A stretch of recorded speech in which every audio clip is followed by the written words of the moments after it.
Welcome, my name is Opon Vincent Zapraku, and in today's video we are going to talk about the career paths of medical doctors. In Ghana, most of the time people will ask me, are you going to be a nephrologist when you complete medical school? No. I mean, I understand my WhatsApp and Twitter username is nephrologist. It doesn't end there though. A lot of people will be like, are house officers really doctors? Who is a resident? How long does it take to specialize? And surprisingly, most medical students don't know the path to which they will go through to become a specialist. And also some people will be like, oh, I'm from Cameroon. How does it take to get into medical school in Ghana? Relax. Take a glass of water because that's what the kid needs. Kidneys. Well, it's actually good for your kidneys though. Today we are going to make a comprehensive step-by-step process by which somebody who would like to be a doctor in Ghana would have to go through, and the various names they are called in every particular stage in their formation. Without wasting much time, let's dive in. I didn't mean dive into the water. I mean, let's dive in. Let's establish the fact that the career of a medical doctor in Ghana doesn't really begin in medical schools. It begins way back in infancy, and certain sacrifices the person must go before they'll be able to get into medical school in Ghana.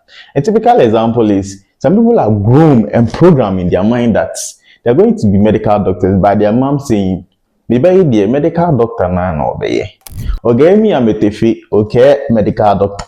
Now, wait, that's a fake guy asset. But I'm trying to communicate in that. But for the purpose of this video, we are going to begin by saying the career of every medical doctor in Ghana begins with a decision to be a medical doctor, and also playing along with the sacrifices that it comes with, and the decision and tough things you're supposed to do before you'll be able to get into medical school. Now, let's start with the medical school. From our title, let's change the path into pathway, and we're going to get at a very interesting thing. Why? Because I consider the journey as a series of pathway, and in biochemistry we all know that every step prepares the individual for the next step, and at any point in time we can get some individuals living the cycle or the pathway. The same thing applies into the journey to become a medical doctor. If the journey is a series of chain reactions, then getting into medical school is the rate limiting step. Wait a minute. Why do I say this? Because it's the point where numbers are reduced, standards are raised, discipline is instilled, and it controls the entire journey of becoming a medical doctor. To get into medical school, one must apply to any of the universities that is accredited to offer medicine by the Ghana Medical and Dental Council. So it is advisable to check the Ghana Medical and Dental Council to see the accredited universities so that you don't apply to any university that's not accredited. And also you read about the university admission requirements, since the admission requirements differ from university to university. Qualified applicants are notified to either present themselves for interview or aptitude test, depending on the university that you are applying to. So then the final list or the final people who are admitted to the university are announced. And if you're able to get it at this point, congratulations, because you've passed the slowest step in this journey, the rate limiting step. Also, there are people like, oh, I'm from Cameroon, how do I get to medical school in Ghana? Yeah, the foreign students. So foreign students are advisable to contact the school through the school email or the registrar and ask about the admission process and admission requirements. The admission process and requirements are also stated in the various university websites, so you can just check them out. You can apply and you join the regular students to study medicine in Ghana. So medical school in Ghana is a 6-year program, and individuals at this stage are called medical students. So this stage focuses on training individuals to know about the normal process of the body, the normal functioning of the body, the disease state of the body, and how to manage the disease state of the patient. So individuals are also trained on ethics and professionalism. Aside the traditional way of getting into medical school, there's a new development called the Graduate Entry Medical Program, GEMP for short.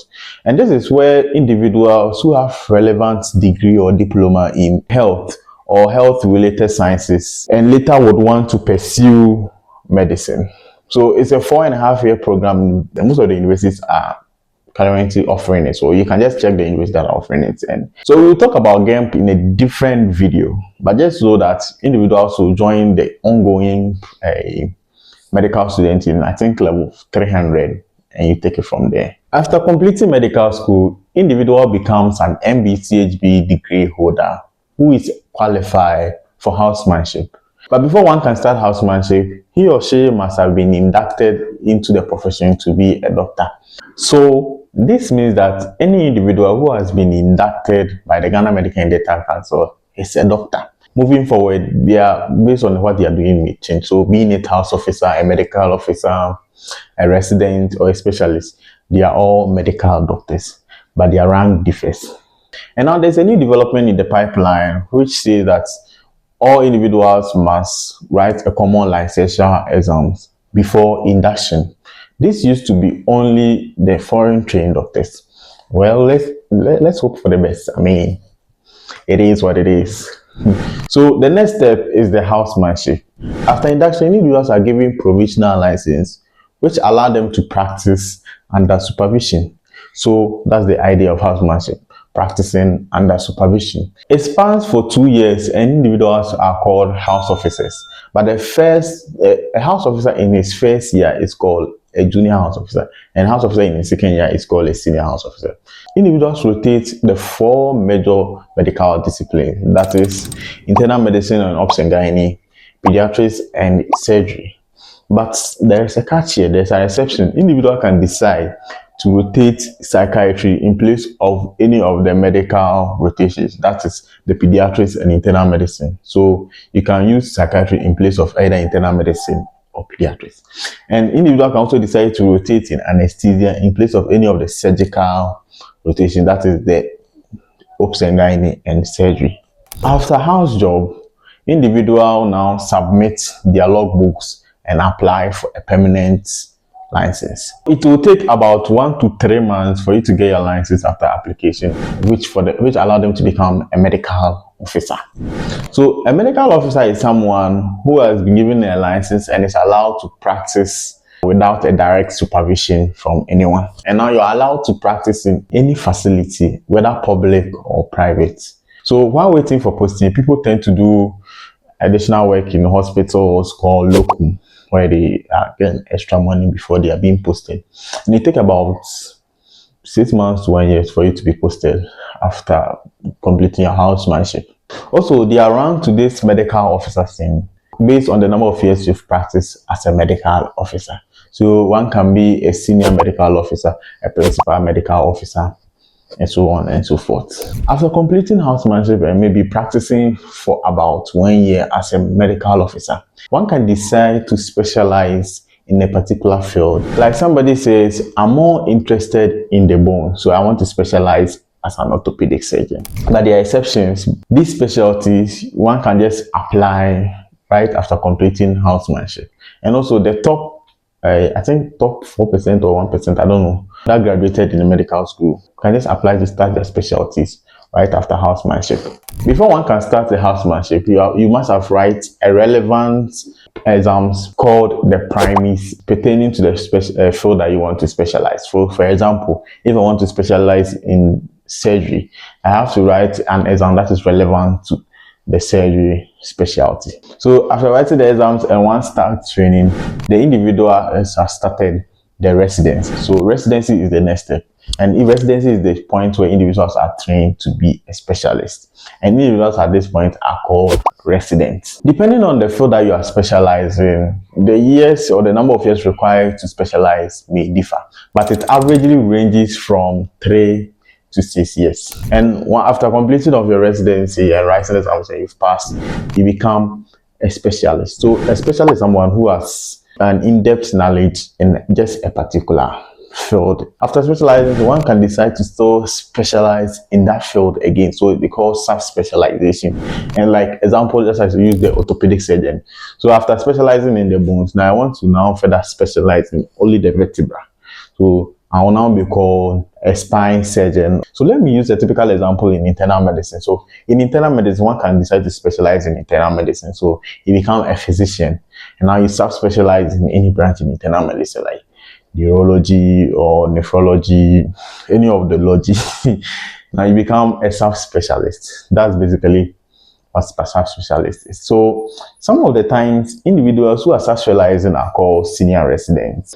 So finally, let's come to the consultants. So the consultancy is like the highest rank in the medical profession or a medical doctor can get.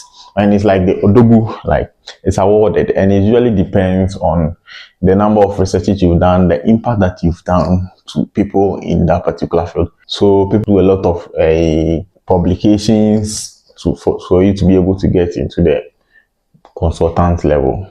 And consultant, they're just consultants, so we consult them. Yeah. So there you have it. So henceforth, if you see any medical, the painful part is the medical doctor, like. So maybe I will pardon you if you've not seen my message, but right now that you've seen the video, no, I'm not a nephrologist after completing medical school. No, I'm not there yet. And I may not even go into nephrology. I like nephrology because I like the mathematics part of it. But I mean, I'm looking at more prospects. So yeah. Thank you for watching this video and having an in-depth knowledge. If there is anything that I said that was said wrongly, or there's anything that you'd like to add, I really appreciate it. Add it. And going forward, we're going to give awards to the most subscribed and the most commented and everything. So there are a lot of things coming. Enjoy is coming your way. Have a nice day. It's the nephrologist. Bye bye.